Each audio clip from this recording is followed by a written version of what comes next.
In pediatrics, let's continue the management of low birth weight babies. So इसमें next nutritional supplements के बारे में, तो वेट के अकॉर्डिंग सप्लीमेंट्स दिए जाते हैं. फर्स्ट सारे बेबीज़ के लिए जो इम्पॉर्टेंट सप्लीमेंट होता है वो विटामिन डी का होता है. तो 400 इंटरनेशनल यूनिट पर डे दिया जाता है विटामिन डी, और ओरली दिया जाता है. ये 1 ईयर की एज तक दिया जाता है. और देन सेकेंड, अगर वेट 1.5 से 2.5 kg तक का है तो विटामिन डी के साथ आयरन दिया जाता है, और वो 2 mg पर kg पर डे दिया जाता है. देन इसको स्टार्ट किया जाता है 6 to 8 वीक्स बर्थ के बाद एंड टिल 1 ईयर इसको दिया जाता है.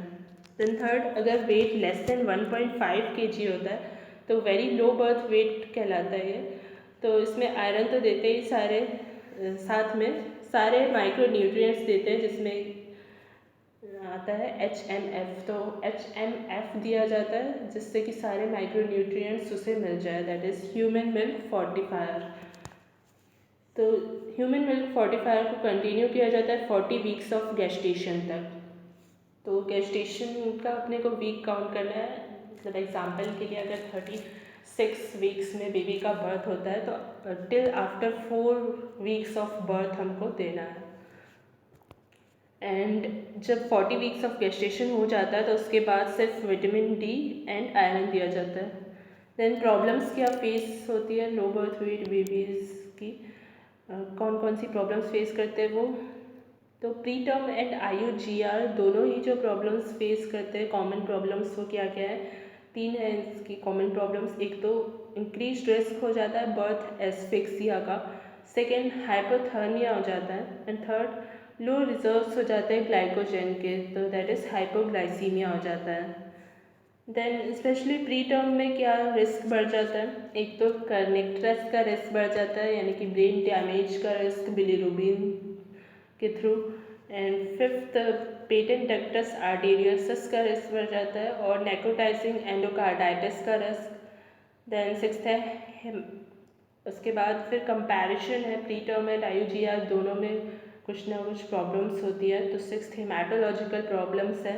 तो प्री टर्म बेबी में अनीमिया हो जाता है, यानी लेस आयरन स्टोर्स हो जाते हैं, जबकि इंट्रायूट्रिन ग्रोथ रिस्ट्रिक्शन वाले बेबी में पॉलीसाइथेमिया हो जाता है, RBC का अमाउंट बढ़ जाता है.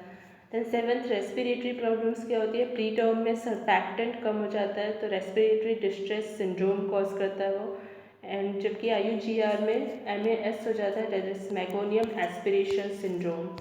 तो IUGR में ये क्या होता है, IUGR में स्ट्रेस की वजह से हाइपॉक्सिया हो जाता है, तो वो रिलीज़ करता है एरिथ्रोपोएटिन, जिसकी वजह से पॉलीसाइथेमिया होता है. एंड स्ट्रेस की वजह से ही मोटिलिन भी इंक्रीज़ होता है, और ये मैकोनियम का पासेज कराता है इन यूट्रो, एंड उसकी वजह से ही मैकोनियम एस्पिरेशन सिंड्रोम होता है. प्री टर्म में इमेच्योरिटी होती है ऑर्गेन सिस्टम की, तो उसकी वजह से क्या प्रॉब्लम्स होती है. एक तो IVH होता है, इंट्रावेंट्रिकुलर हीमरेज, जो कि लेस देन 34 वीक्स के बेबीज़ में ज़्यादा होता है. तो यहाँ पे जर्मिनल मैट्रिक्स पाई जाती है, और ये फ्रेजाइल वेजल्स होती है अराउंड द वेंट्रिकल. तो ये प्री टर्म बेबीज़ में पाई जाती है, एंड ये डिसअपियर हो जाती है आफ्टर द 34 वीक्स. लेकिन अगर ये रहती है, मतलब लेस देन 34 वीक्स में अगर बेबी की बर्थ हो जाती है तो उसकी वजह से ये रहती है, तो ये ब्रीडिंग के लिए प्रोन हो जाती है, एंड इसीलिए इसमें प्रॉब्लम होती है इंट्रावेंट्रिकुलर हीमरेज की. Then second, increase risk of apnoea of prematurity हो जाता है. तो एपनिया मतलब क्या होता है कि ग्रेटर देन 20 सेकेंड्स के लिए अगर एपनिया रहता है तो उसको बोलते हैं, या फिर किसी भी ड्यूरेशन का प्रेजेंट हो सकता है लेकिन साथ में ब्रैडीकार्डिया या फिर साइनोसिस प्रेजेंट होता है, तो वो होता है एपनिया ऑफ प्रीमेच्योरिटी. देन इसका मैनेजमेंट कैसे किया जाता है, कैफीन सिट्रेट से इसका मैनेजमेंट करते हैं.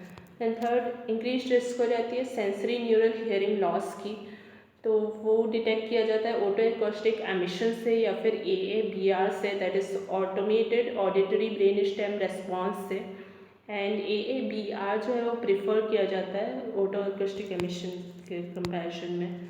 देन फोर्थ, हाई रिस्क हो जाती है रेटिनोपैथी ऑफ प्री मैच्योरिटी की, और ये ऑक्सीजन के हाइपर एक्सपोजर की वजह से होती है, दैट इज़ हाइपरऑक्सिया की वजह से होती है। एंड इसके प्रिवेंशन के लिए इसीलिए ऑक्सीजन एक्सपोजर को लिमिट किया जाता है एंड टारगेट SpO2 जो है इसलिए 90 to 95% होता है। तो ये था care of the low birth weight babies. Thanks for watching.